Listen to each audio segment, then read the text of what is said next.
Buenos días a todos, un saludo muy cordial a todos. Gracias por la presentación a la joven. Mi primera palabra es de gratitud a mi amiga Luisa Torres, ya me aprendí el nombre, ¿verdad? Y a la Universidad del Turabo como institución, o sea que ya no es la primera vez, ya en varias ocasiones, a través de los años, en distintos lugares, nos ha dado la oportunidad de venir a compartir aquí unos relatos históricos.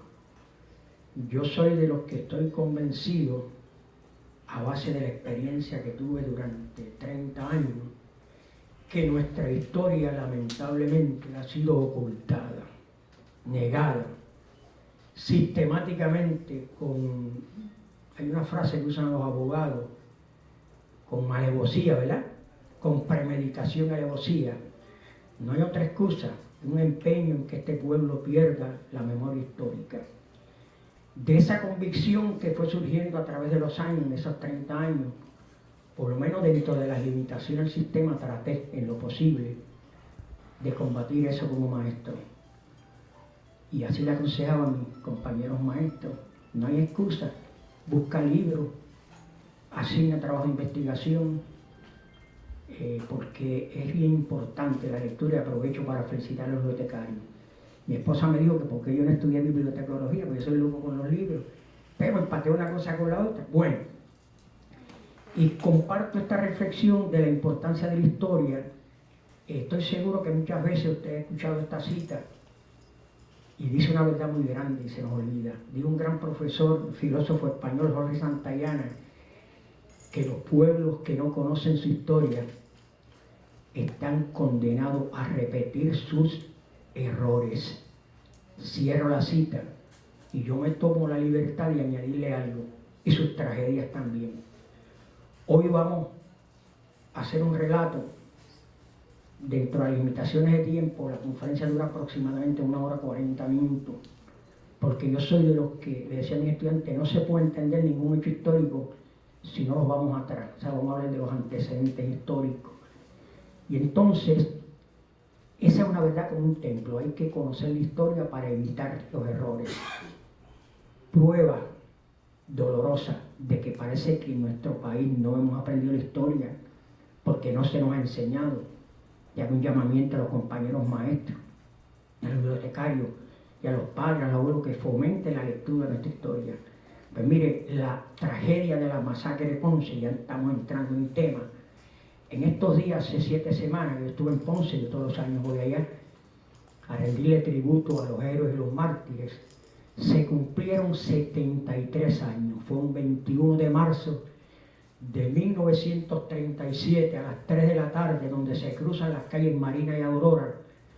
Allí la policía de Puerto Rico, siguiendo instrucciones de un plan, porque eso se planificó, el gobernador de Puerto Rico, Brandon Wichig, asesinó brutalmente a 17 personas, hombres, mujeres y niños. Y esos crímenes están impunes al día de hoy, y más de 150 heridos, inclusive víctimas policías que ellos mismos se mataron con fuego cruzado, como se demostraron en las 2 investigaciones que hubo y las fotos que vamos a ver, porque fueron tan, no sé qué palabra utilizar, tan poco precavidos, ¿verdad? No quiero, ¿verdad?, usar una palabra, que no se dieron cuenta que si tenían policía en todos los extremos de las calles, pues como resultado del fuego cruzado el riesgo era grande, y efectivamente hubo 2 muertes de policía de ellos mismos, y creo que 2 o 3 heridos. Pues miren, para probar que ese dicho, esa expresión es una gran verdad, una verdad como templo, eso de que los pueblos que no se conocen su historia están obligados a repetir sus errores y sus tragedias. Pues miren, no pasó tanto tiempo, eso fue en el 1937. 41 años después, me acuerdo como ahora. Alguna ventaja tiene que tener los que tenemos bastante edad. Yo tengo 75 años cumplidos. Y esto, no la masacre de Ponce, ¿no? Yo tenía 2 años nada más, pero de esto que voy a hablar ahora, sí me recuerdo. No todos ustedes, pero los que tienen un poco de edad se recuerdan. Repito, un 25 de julio de 1978, en el Cerro Maravilla, los crímenes del Cerro Maravilla, 2 jóvenes independentistas, fueron entrampados y asesinados por la policía de Puerto Rico. Arnaldo Darío Rosado y Carlos Soto Arribí. Hay una gran semejanza, hay diferencias. Lo de Ponce fue mucho más trágico, la magnitud. Pero la semejanza fundamental es la siguiente.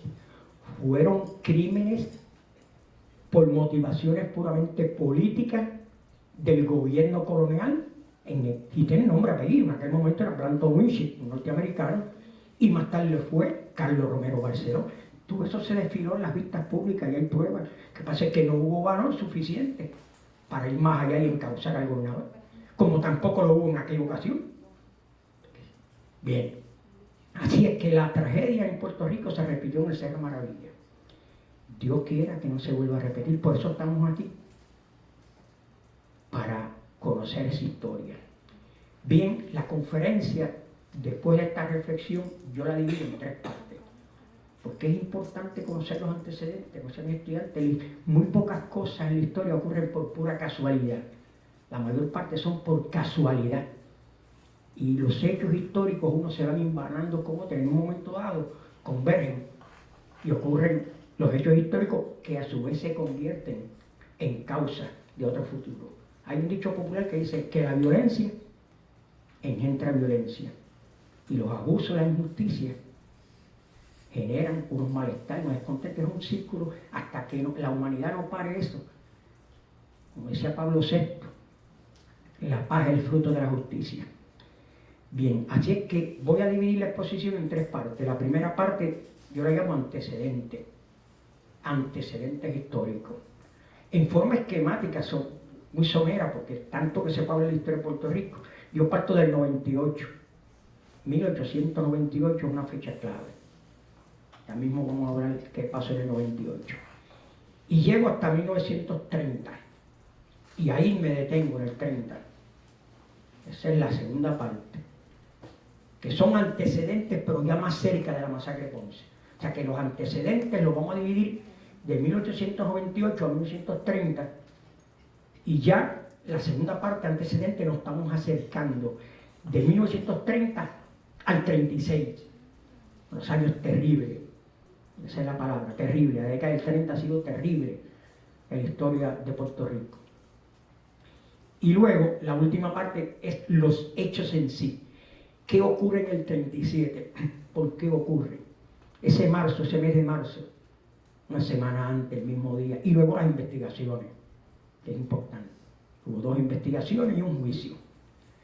Así es que entramos de lleno. ¿Qué ocurre en 1898? Ya lo sabemos, pero hay que repetirlo. Es la fecha clave en la historia de Puerto Rico. Un 25 de julio de 1898, por Guánica, para ser específico, entran, como toda invasión, a sangre y fuego, alrededor de 10 embarcaciones con miles de soldados de infantería marina, invaden el territorio de Puerto Rico. Eso es lo que se conoce como la invasión militar. No tenemos tiempo aquí, pues ese es otro tema de otra conferencia, porque eso ocurrió, la guerra hispano-norteamericana, pero nosotros estábamos ajenos, fuimos víctimas de esa guerra hispano-norteamericana. Efecto de eso, consecuencias inmediatas de esa invasión militar. Bueno, primero, antes que nada, Puerto Rico tenía un gobierno autonómico debidamente constituido desde noviembre del 97, duró 7 meses y días, que no era la independencia, no era la soberanía total, pero sin embargo nos concedía unas libertades, unos derechos, que tampoco tenemos tiempo, pero entre otros teníamos un parlamento insular, podíamos emitir nuestra propia moneda, sistema tarifario, aduanas, podíamos hacer tratados comerciales. Parece mentira que en algunos aspectos, no digo todo, en algunos aspectos particulares, la Carta Autonómica del 97 concedió unos derechos, unas facultades que Puerto Rico al día de hoy no tiene. Eso no significa, no me malinterpreten, que era superior, no. Pero había un adelanto. Y Puerto Rico estaba en estado de paz tranquilamente. Así es que se produce una invasión. Efectos inmediatos. Número 1, derrocamiento por la fuerza de las armas del gobierno autonómico. Aquí quien manda somos nosotros los americanos, con las armas en la mano. Y establecen un gobierno militar que dura 2 años. Estoy hablando en forma general, esquemática, porque es que de cada uno de estos periodos podemos estar hablando. Pero que quede claro, el punto principal es que aquí no hubo plebiscito, no hubo consulta. Los americanos llegaron aquí con un acto de fuerza, invasión militar. Y llegan, y lo primero que hacen es que derrocan un gobierno constituido de los puertorriqueños. Gobierno militar 2 años, hasta el 1900. Después hay unos cambios cosméticos, yo llamo, ley Fora, que es ley Jones, pero no cambia nada sustancial. Número 1, el Congreso de Estados Unidos mantenía y mantiene, eso no ha cambiado hasta el día de hoy, los poderes absolutos sobre el pueblo de Puerto Rico. O sea, en aquel momento legislaba y continúa legislando para todos los puertorriqueños, cientos, no miles de leyes. O sea, Puerto Rico se convierte, en palabras, en una colonia de Estados Unidos. Un atraso, un retroceso, tantos años que nos tomó lograr la autonomía política. ¿Qué más? Eso es lo político.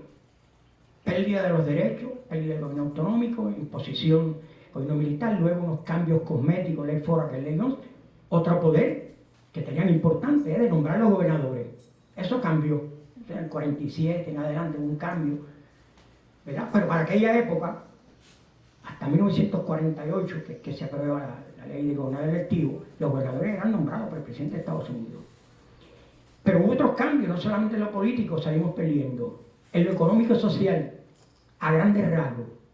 Aquí hay lo que se llama una penetración masiva de capital norteamericano, masiva.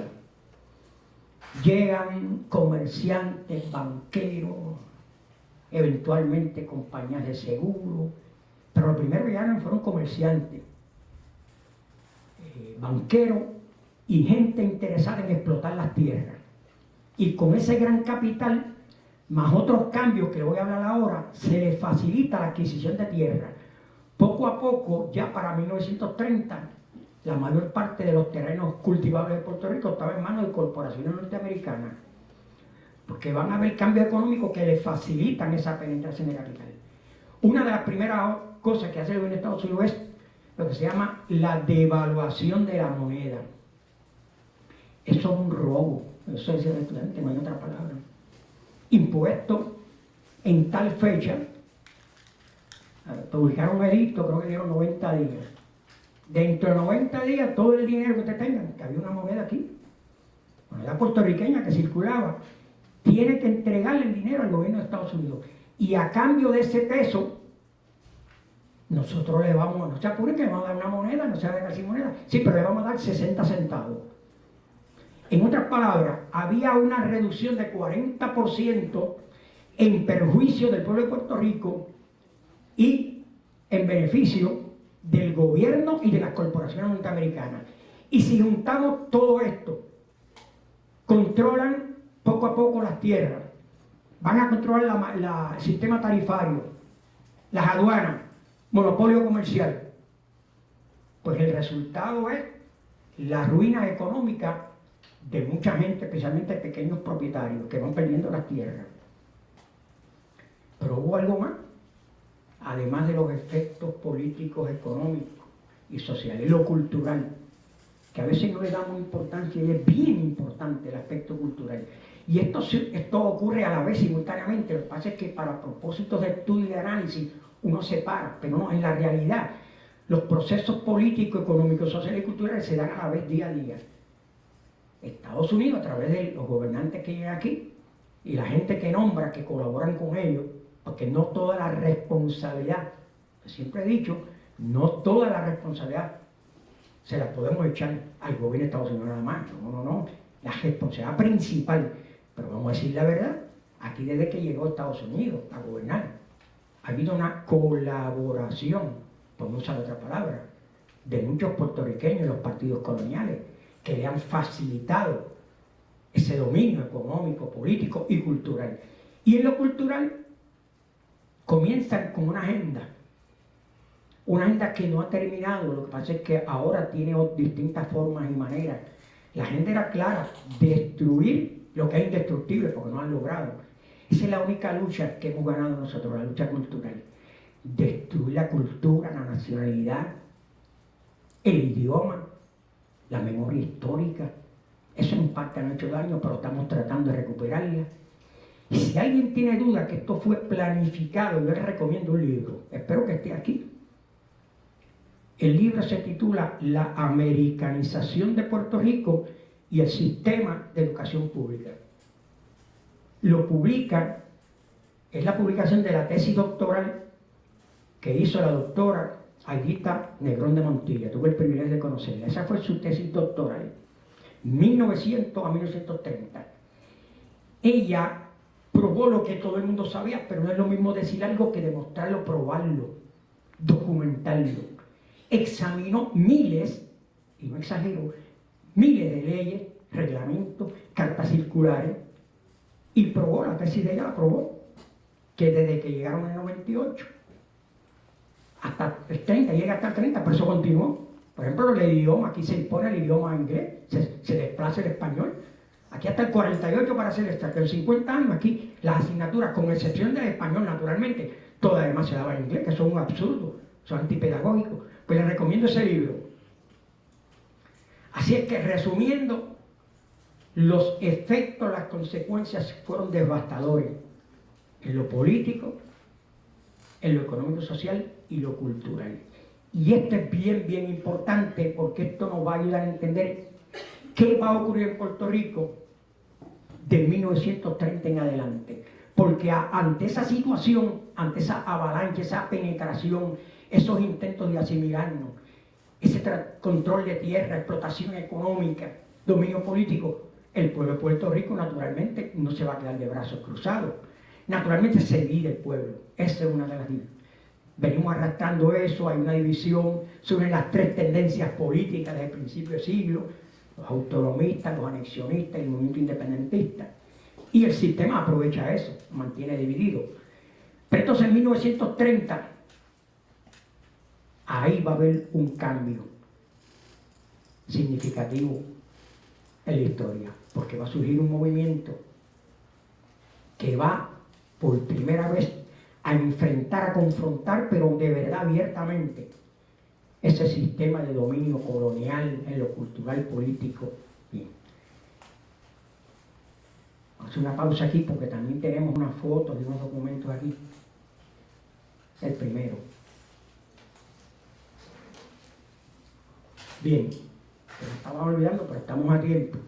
Esta conferencia, que lo debí decir al principio, pero estamos a tiempo, yo siempre se lo dedico con mucho amor, como un recuerdo, un tributo de amor y de gratitud a esos seres humanos, las víctimas, ¿verdad?, que murieron siendo inocentes e indefensos en aquella ocasión.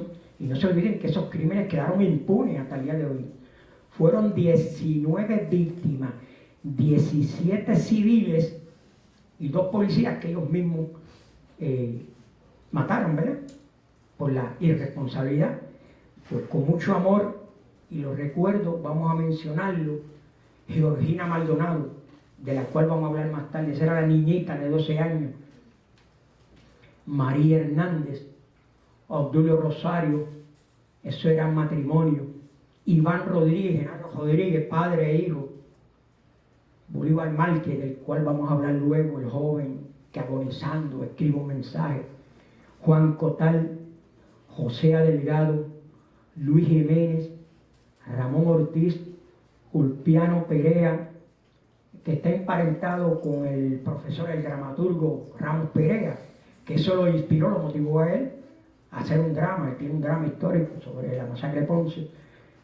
Juan Reyes, Pedro Rodríguez, Conrado Rivera, Juan Santos, Juan Torres, Teodoro Vélez, policías víctimas del fuego también. 2, Seferino Viola y Eusebio Sánchez. Así es que Dios lo tenga en la gloria y que jamás, repito, se repita esta tragedia como ocurrió en Cerro Maravilla. Bien, vamos a ver qué ocurre. Ya nos estamos acercando, vamos al 70. 1970. Aquí tenemos una foto del personaje que, como digo yo siempre, va a dividir la historia de Puerto Rico en 2, antes y después. Me refiero al maestro doctor Pedro Albizu Campos. Esta foto no es de esa época, pero la traje porque me parece que dice mucho. Esta foto específicamente de 1953. El indulto, un indulto que le hacen a Pedro Albizu Campos, que había estado encarcelado como resultado de la Revolución Nacional del 50, está encarcelado, lo indultan unos meses porque después del 54 vuelven y lo encarcelan hasta el final de su día, casi murió en prisión. Pues cuando él sale, en una conferencia de prensa le está mostrando a los periodistas, y eso le quedó para la historia, le está mostrando los efectos de la radiación. Él sostenía, para aquella época decían que estaba loco, decía, ¿ves? Porque esa era una forma del gobierno desatenderse de la responsabilidad que tiene el gobierno de Puerto Rico y el gobierno de Estados Unidos. Él sostenía, y dejó muchos escritos, y hay fotos, sostenía que en la cárcel La Princesa, que durante años fue cárcel, ¿verdad? Ahora no, es un centro turístico, San Juan, estaba siendo sometido a radiación por unos efectos de unos rayos, y él sabía que estaba hablando, porque bueno que sepan que Pedro Albizu Campos, además de abogado, que estudió en la Universidad de Harvard, no tenemos tiempo, pues es tema de otra conferencia, hablar de Pedro Albizu Campos, las luchas, pero entre otras cosas, además de leyes, que se graduó de leyes en la Universidad de Harvard, además de eso era ingeniero químico, y tenía un doctorado en ciencia, también en filosofía y letras, una persona culta, sabía de qué estaba hablando, ¿no? Y la historia con el tiempo demostró que era verdad. Hay un libro, precisamente esa es la portada del libro, Yo acuso, tortura y asesinato de Pedro Aponte Vázquez, mi amigo el gran historiador, donde prueba, no sé si ese libro está en la biblioteca, donde prueba documentalmente con fotografía y testimonio y escritos de médicos de la época, así que efectivamente sufrió esa radiación. Bueno, entonces Pedro Albizu Campos es electo presidente del Partido Nacionalista el 11 de mayo de 1930. ¿Y qué es lo que va a hacer? ¿Por qué es que yo le doy tanto énfasis? Porque Pedro Albizu Campos se va a enfrentar, no es que otros no lo hubiesen hecho, nosotros tuvimos otros dirigentes, como José de Diego, para mencionar otros, ¿verdad? Que no fuese uno nada más. Pero la forma y manera como él lo hizo fue única. Fue una confrontación directa. Entonces llevó la campaña a la calle, no solamente a los ateneos, a las universidades, sin dejar de ir.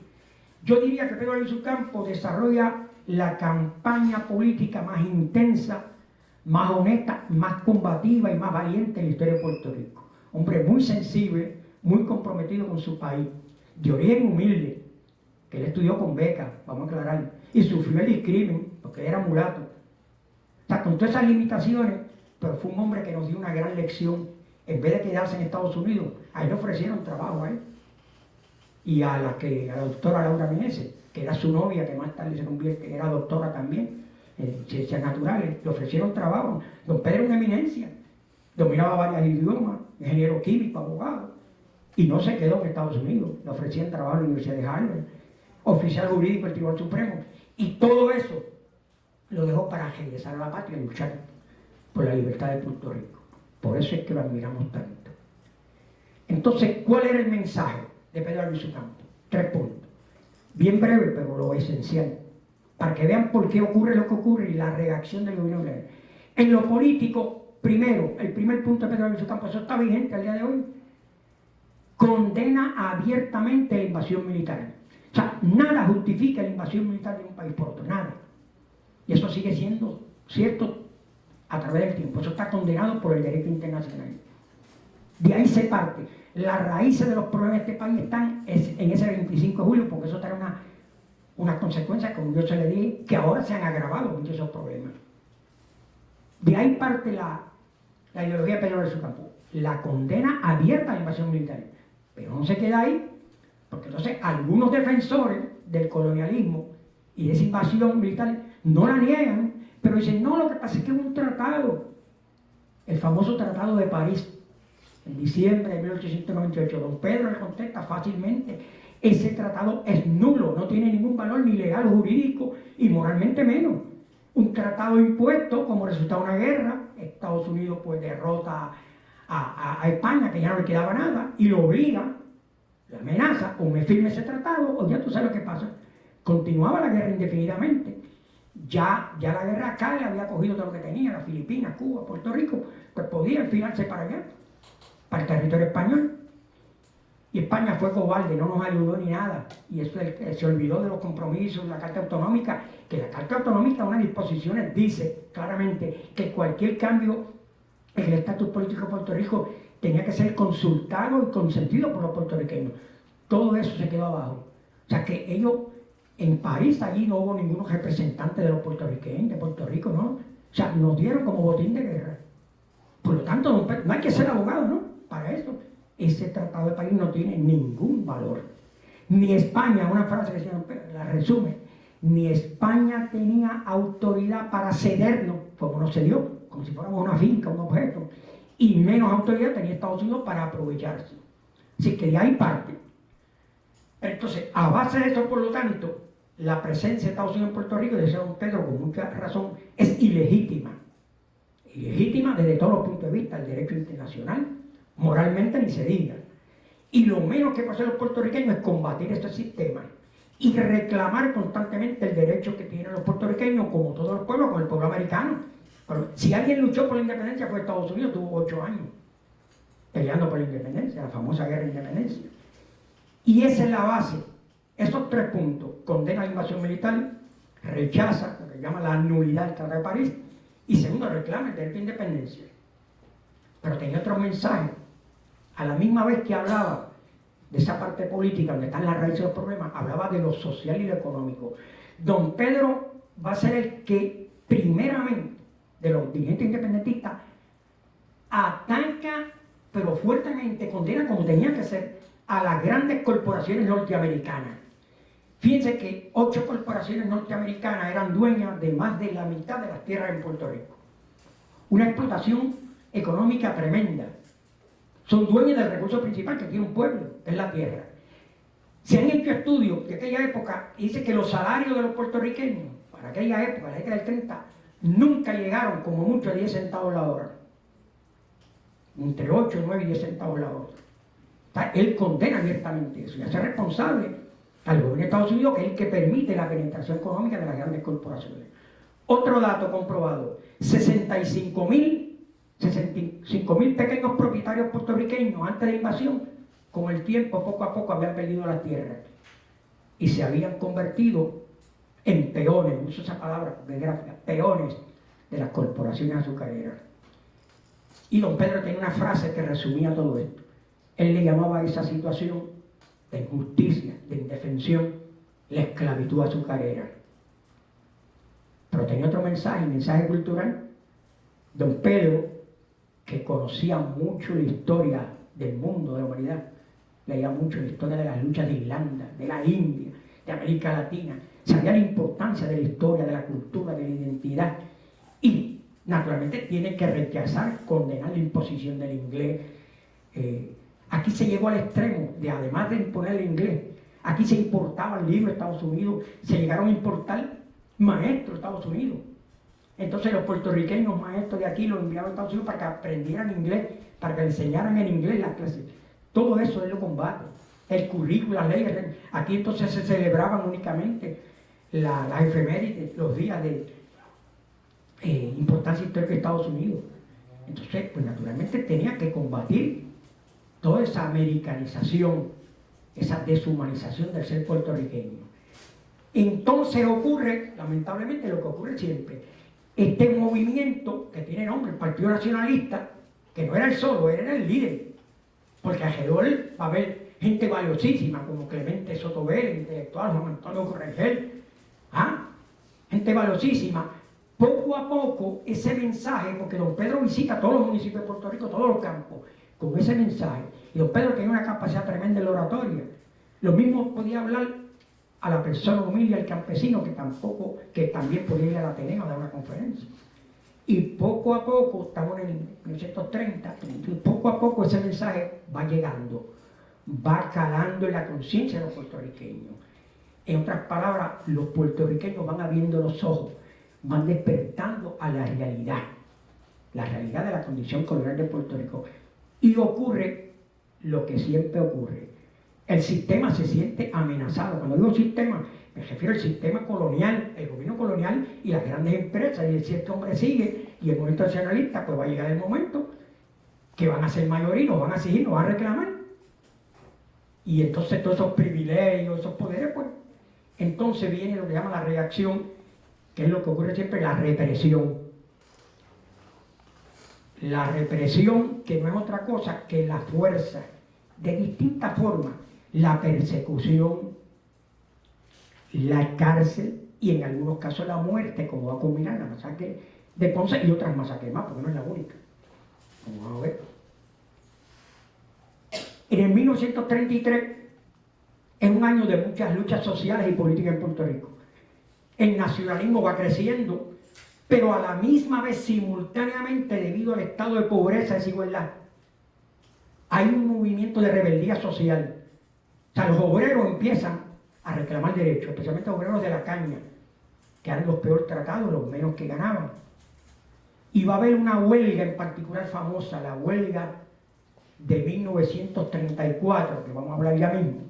Entonces en el 33, como hay ese estado de rebeldía, de lucha social y lucha política, entonces el gobierno de Estados Unidos maniobra y trae a este señor, un militar de carrera, coronel Francis Reed. No se olvide de ese nombre, porque es una persona clave que nos va a ayudar a entender qué va a ocurrir en los años que siguen. Llega a Puerto Rico, ¿y qué es lo primero que hace el coronel militar, de formación militar? Con una encomienda, esto no es por casualidad, porque ¿por qué un militar? Militariza la policía. Estamos hablando de armas largas, de rifles, de carabina, gases lacrimógenos, todo el armamento militar, que no había necesidad. La policía está armada y estaba armada en aquel momento. La policía no es un cuerpo militar, es un cuerpo civil, lo único que tiene unas atribuciones y unas facultades para mantener el orden público, pero él fue mucho más allá y tenía un propósito, una agenda, la vamos a ver ya pronto. ¿Por qué ese afán de traer la ametralladora? ¿Qué ocurre entonces el próximo año, en el 34? Que no es casualidad, esto fue planificado. En el 33 un militar para dirigir la policía. La policía va a ser el ente represivo, va a estar presente en la huelga, presente en todos lados, ¿verdad? ¿Para qué? Para reprimir. Entonces, este otro señor, un militar de carrera, Blanton Bishop, general. Siguió siendo general, le gusta que le decían general, pero va a ser el gobernador de Puerto Rico. Blanton Bishop, no se olvide ese nombre, ese va a ser el responsable, único no, porque hubo el responsable principal de la masacre de Ponce. Se conoce la historia como el gobernante más sangriento de la historia de Puerto Rico. Y llega ese señor Blanton Bishop. No es casualidad. ¿Por qué llega? Hay prueba documental, hay una carta que le envía el licenciado James Beverly, abogado de corporaciones norteamericanas, que años atrás había sido gobernador de Puerto Rico, y le envía ya al gobierno de Estados Unidos que en Puerto Rico hay mucho malestar, mucho descontento, y la gente no se siente tranquila, segura, que necesitamos un gobernador de mano dura, de mano fuerte, que arregle las cosas. O sea, que no es casualidad, todo esto se planificó. Aunque no tenía que existir la carta, pero esa carta pues ayudó, porque tenía mucha influencia en Estados Unidos, este abogado. Así es que llega el gobernador. Tenemos tremenda dupleta. En la policía un militar y en la gobernación un general. Estamos en 1934. En esa huelga, que fue en enero, los obreros llaman a Pedro Albizu Campos, que no era líder obrero, en el sentido literal de la palabra, pero tenía una autoridad moral que se había ganado, que sí podía ayudarlos a ellos. Habían perdido la confianza en los líderes obreros, y don Pedro dice que sí, y lleva a los obreros a la victoria. Famosa huelga cañera del 34, hay un libro de eso nada más, espero que lo tengan por ahí, la huelga cañera del 34. Ahí ya Pedro Albizu Campos se va ganando más la simpatía del sector obrero, que era el más oprimido. En enero, entonces, en febrero, al otro año llega este señor nombrado. Pues dice, esta gente hay que aquietarlo. Ya no solamente son los nacionalistas, los obreros en huelga y en huelga. ¿Y qué va a ocurrir un año después, en el 34? No se olviden de Rick y no se olviden de Blanton Bishop. En el 35, este es otro hecho histórico poco conocido. En el 35 ocurre la masacre de Río Piedra. ¿Quiénes de ustedes, sinceramente, conocen algo, han leído algo de la masacre de Río Piedra? Alcen la mano. De Río Piedra, no de Ponce, compañero. También por lo menos dos te no, no se sientan mal, es que nosotros somos las víctimas, eso se ha planificado. Por eso estamos aquí. Brevemente, la masacre de Río Piedra, organizada, dirigida y planificada por Francis Ricks. Como había mucha lucha, mucha militancia, especialmente en la Universidad de Puerto Rico, ni se diga. Pues allí cerca de la universidad, la calle Bronco que llaman, que es la que conecta la universidad con la, ¿verdad? Iban unos jóvenes nacionalistas. Entonces la policía, eso era parte de un plan, los para, sin ningún motivo. Empieza a hablarle mal, hay una discusión, qué sé yo. Como resultado de eso, sin entrar en detalle, porque no tenemos tiempo, el resultado es que la policía asesina a Ramón S. Pagán, Pedro Quiñones, Eduardo Rodríguez y José Santiago, y hiere gravemente a Dionisio Pilson. Viciosamente. Eso es que no sé con la masacre de Río Piedra. Esos crímenes quedaron impunes. Impunes que sí, aquí no ha pasado nada, ¿no? No solamente eso, Dionisio Pilson, que fue el único